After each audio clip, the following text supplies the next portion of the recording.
नमस्कार, मैं Mohan Dubey. VSRS news में आप सभी का स्वागत है। आइए नजर डालते हैं देश और दुनिया की तमाम टॉप 10 खबरों पर।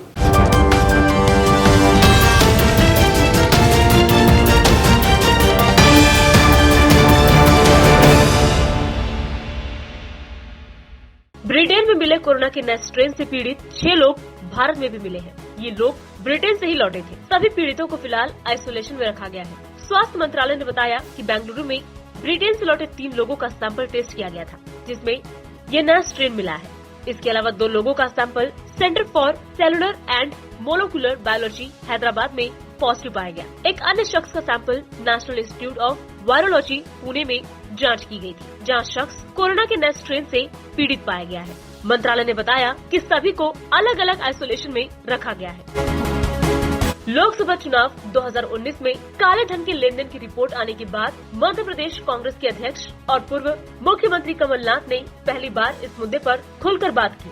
दैनिक भास्कर को दिए इंटरव्यू में उन्होंने कहा, ईडी, सीबीआई और इनकम टैक्स बीजेपी के डिपार्टमेंट हैं, जिन्हें वे अपने दफ्तर से चलाते हैं। उपचुनाव में सिर्फ 9 सीटें मिलने पर मध्य प्रदेश की राजनीति छोड़कर दिल्ली जाने के बीजेपी नेताओं के बयान पर कमलनाथ ने कहा, मैं मध्य प्रदेश से हिलूंगा तक नहीं। राजनीति से संन्यास लेने की बात को भी उन्होंने सिरे से खारिज कर दिया। सांसद ज्योतिरादित्य सिंधिया के बीजेपी के भविष्य में सवाल पर कमलनाथ ने कहा कि वे सिंधिया बीजेपी को कितना सेटिस्फाई कर पाते हैं, इस पर निर्भर करेगा, क्योंकि सिंधिया सेटिस्फैक्शन की राजनीति करते हैं।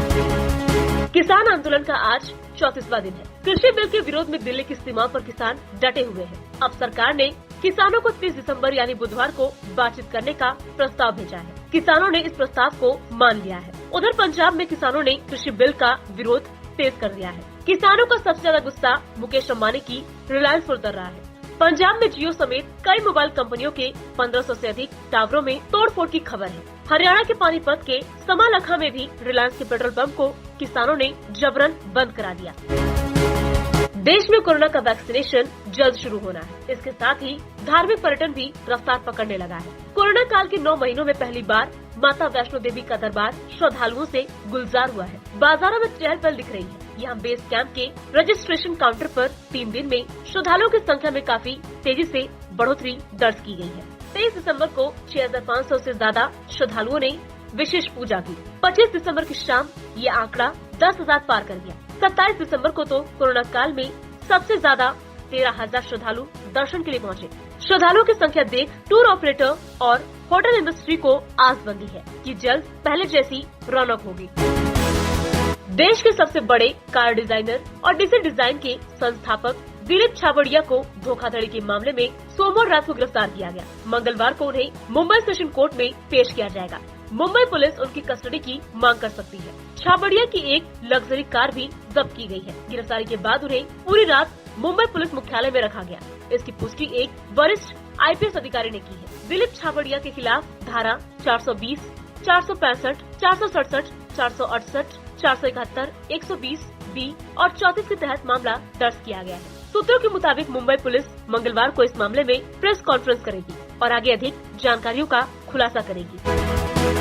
मुंबई के ग्रांट रोड स्टेशन से एक दिल दहलाने वाला वीडियो सामने आया है। यहाँ एक युवक अचानक सिर चकराने से ट्रैक पर गिर गया। ट्रैक पर गिरे युवक पर किसी का ध्यान नहीं गया। तभी एक महाराष्ट्र सिक्योरिटी फोर्स की एक महिला जवान ने फुर्ती दिखाकर उनकी जान बचाई। ईरानी खेजाद नाम का युवक स्टेशन के प्लेटफॉर्म पर खड़ा था। वो अचानक ट्रैक पर गिर गया।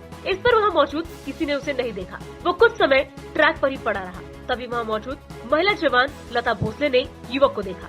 इसके बाद उसने फुर्ती दिखाते हुए तुरंत ट्रैक पर पहुंच गई। महिला जवान ने उसी ट्रैक पर आ रही ट्रेन को सिग्नल देकर रुकवाया। इसके बाद महिला जवान ने कुछ युवकों की मदद से युवक को सुरक्षित ट्रैक से हटाया। उत्तर प्रदेश की मथुरा से लोकसभा की सदस्य हेमा मालिनी ने एक वीडियो क्लिप जारी कर नए कृषि कानूनों को किसानों के लिए लाभकारी बताते हुए आंदोलनकारी किसानों से धरना प्रदर्शन समाप्त कर सरकार से बातचीत करने की अपील की है। हेमा ने जय जवान जय किसान से अपना संदेश शुरू करते हुए कहा कि जैसे जवान इस देश की रक्षा करता है, वैसे ही किसान हमें अन्न देता है। हमारी सरकार ने प्रधानमंत्री के नेतृत्व में बीते 6 वर्षों के दौरान देश के किसानों को खुशहाली की ओर ले जाने के लिए अनेक कदम उठाए हैं। उन्होंने दावा किया कि कृषि सुधार कानून ने ही किसानों को बेहतर विकल्प दिए हैं। जहां सही दाम मिले वहां किसान अपनी फसल बेच सके।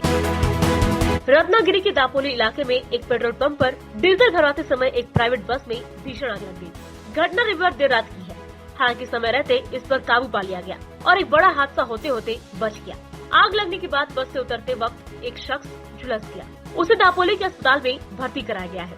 आग अश्विनी ट्रैवल की बस में लगी है। आग लगने के बाद दापोली नगर पंचायत की टीम मौके पर पहुंची और आग पर काबू पाया गया। बस में सवार अन्य सभी यात्री सुरक्षित हैं। जांच में सामने आया कि इंजन में शॉर्ट सर्किट से ये आग लगी है।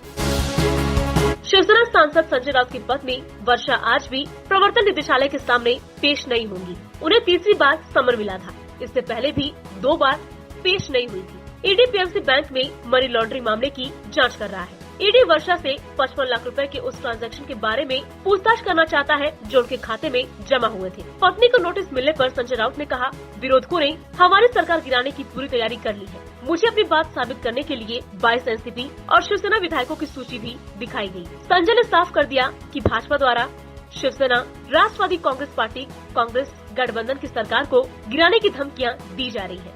इसके बावजूद सरकार नहीं गिरेगी।